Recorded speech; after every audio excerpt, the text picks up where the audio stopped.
മോഹൻലാൽ ആദ്യമായി സംവിധായകന്റെ കുപ്പായമണിയുന്ന ബെറോസിന്റെ റിലീസ് തീയതി കേട്ടതും അറിയാതെ ദൈവമേ എന്ന് വിളിച്ചുപോയി. കാര്യമറിഞ്ഞപ്പോൾ മോഹൻലാലും വിസ്മയിച്ചു.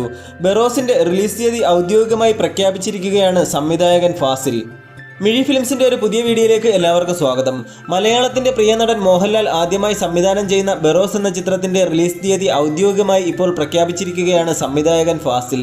മോഹൻലാൽ എന്ന 19-കാരൻ നടനെ താൻ ആദ്യമായി വെള്ളിത്തിരയിൽ എത്തിച്ച മഞ്ഞിൽ വിരിഞ്ഞ പൂക്കൾ എന്ന ചിത്രം റിലീസായ അതേ തീയതിയിൽ തന്നെയാണ് ബെറോസും റിലീസാകുന്നത്. പിന്നീട് മോഹൻലാലിനെ വെച്ച് സംവിധാനം ചെയ്ത മണിച്ചിത്രത്താഴും റിലീസായത് ഇതേ തീയതിയിൽ തന്നെയാണ്. ഇത് ദൈവനിശ്ചയമാണെന്ന് തോന്നിയെന്നും അദ്ദേഹം പറഞ്ഞു. ഈ ആദർശികത മോഹൻലാലിനോട് പറഞ്ഞപ്പോൾ അദ്ദേഹം വിസ്മയം പൂണ്ടുവെന്നും ഫാസിൽ പറയുന്നു. ഫാസിലിന്റെ വാക്കുകൾ ഇങ്ങനെയാണ്: മലയാളത്തിന്റെ പ്രിയങ്കരനായ മോഹൻലാൽ ആദ്യമായി സംവിധാനം ചെയ്ത ബെറോസ് എന്ന സിനിമയുടെ അലങ്കാരങ്ങളും ഒരുക്കങ്ങളുമെല്ലാം പൂർണ്ണമായിരിക്കുന്നു. ഗുരുസ്ഥാനത്തുള്ളവരെ നേരിൽ പോയി കണ്ട് അനുഗ്രഹങ്ങൾ വാങ്ങിച്ച് അവരെ കൊണ്ട് വിളക്ക് കൊളുത്തിക്കൊണ്ടാണ് ഈ സിനിമ തുടങ്ങുന്നത് തന്നെ.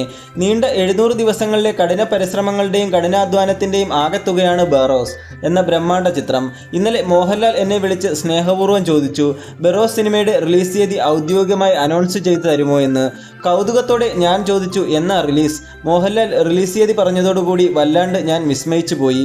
ഒരു മുൻധാരണയും ഒരുക്കവുമില്ലാതെയാണ് റിലീസ് തീയതി തീരുമാനിച്ചതെങ്കിൽ പോലും അതെന്തൊരു ഒത്തുചേരലാണ്, നിമിത്തമാണ്, പൊരുത്തമാണ്, ഗുരുകടാക്ഷമാണ്, ദൈവനിശ്ചയമാണെന്ന് തോന്നിപ്പോയി.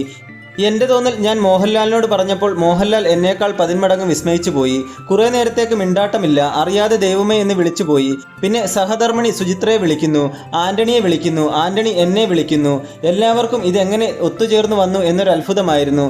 സംഗതി ഇതാണ്, അതായത് മോഹൻലാൽ എന്ന 19 വയസ്സുകാരനെ ഇന്നറിയുന്ന മോഹൻലാൽ ആക്കി മാറ്റിയത് മഞ്ഞിൽ വിരിഞ്ഞ പൂക്കൾ എന്ന സിനിമയാണ്. അക്കാലത്ത് പ്രേക്ഷകർ റിപ്പീറ്റ് ചെയ്ത് കണ്ട സിനിമയായിരുന്നു അത്. സൂപ്പർ ഹിറ്റ് സിനിമയായിരുന്നു. മലയാള സിനിമയുടെ ഗതി തന്നെ മാറ്റിവിട്ട സിനിമയാണെന്ന് പറയപ്പെട്ടു. കലാമൂല്യവും ജനപ്രീതിയുമുള്ള സിനിമയായിരുന്നു. സംസ്ഥാന പുരസ്കാരവും ലഭിക്കുകയും ചെയ്തു. വർഷങ്ങൾക്ക് ശേഷം മോഹൻലാൽ ചെയ്ത മറ്റൊരു സിനിമ, അത് മഞ്ഞിൽ വിരിഞ്ഞ പൂക്കളെക്കാളും ജനങ്ങൾ ആവർത്തിച്ചു കണ്ടു. അതൊരു മെഗാ ഹിറ്റായി. ആ സിനിമ കാലാതീതമാണെന്ന് പറയപ്പെട്ടു. കലാമൂല്യവും ജനപ്രീതിയുമുള്ള സംസ്ഥാന പുരസ്കാരവും ദേശീയ പുരസ്കാരവും ലഭിച്ചു. മഞ്ഞിൽ വിരിഞ്ഞ പൂക്കൾ റിലീസ് ചെയ്തത് 1980 ഡിസംബർ 25-നാണ്. മണിച്ചിത്രത്താഴും റിലീസ് ചെയ്തത് ഒരു ഡിസംബർ 25-നാണ്.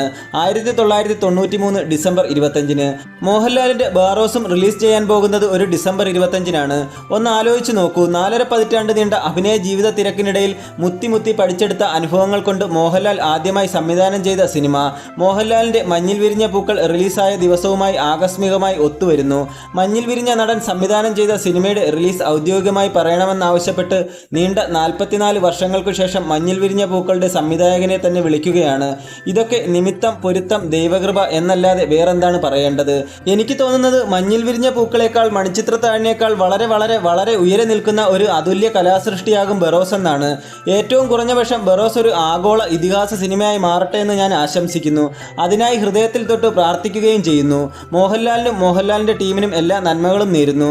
ബെറോസ് 2024 ഡിസംബർ 25-ന് പ്രേക്ഷകരുടെ മുമ്പിൽ എത്തുന്നു എന്ന സന്തോഷ വാർത്ത പ്രേക്ഷകർക്ക് മുന്നിൽ ഔദ്യോഗികമായി അറിയിക്കുന്നു. ഇങ്ങനെയാണ് ഫാസിലിന്റെ വാക്കുകൾ. അതേസമയം ബെറോസ് സിനിമയുടെ 3D ട്രെയിലർ കഴിഞ്ഞ ദിവസം മുതൽ തിയേറ്ററുകളിൽ പ്രദർശനം ആരംഭിച്ചു. മികച്ച പ്രതികരണമാണ് ട്രെയിലറിന് പ്രേക്ഷകർക്കിടയിൽ നിന്നും ലഭിക്കുന്നത്. അപ്പോൾ നിങ്ങൾ ബെറോസ് എന്ന ഈ ഒരു ബ്രഹ്മാണ്ഡ ചിത്രം കാണാൻ കാത്തിരിക്കുന്ന ആരാധകരാണോ? നിങ്ങളുടെ അഭിപ്രായങ്ങളും പ്രതീക്ഷകളും നിങ്ങൾ കമൻറ്റ് ബോക്സിൽ പങ്കുവെക്കുക. കൂടാതെ ഇന്നത്തെ വീഡിയോ ഇഷ്ടപ്പെട്ടെങ്കിൽ ഒന്ന് ലൈക്ക് ചെയ്യുക. കൂടാതെ ഇതുപോലെയുള്ള കൂടുതൽ വാർത്തകൾക്കും വിശേഷങ്ങൾക്കുമായിട്ട് ചാനൽ കൂടി ഒന്ന് സബ്സ്ക്രൈബ് ചെയ്ത് സപ്പോർട്ട് ചെയ്തു തരിക.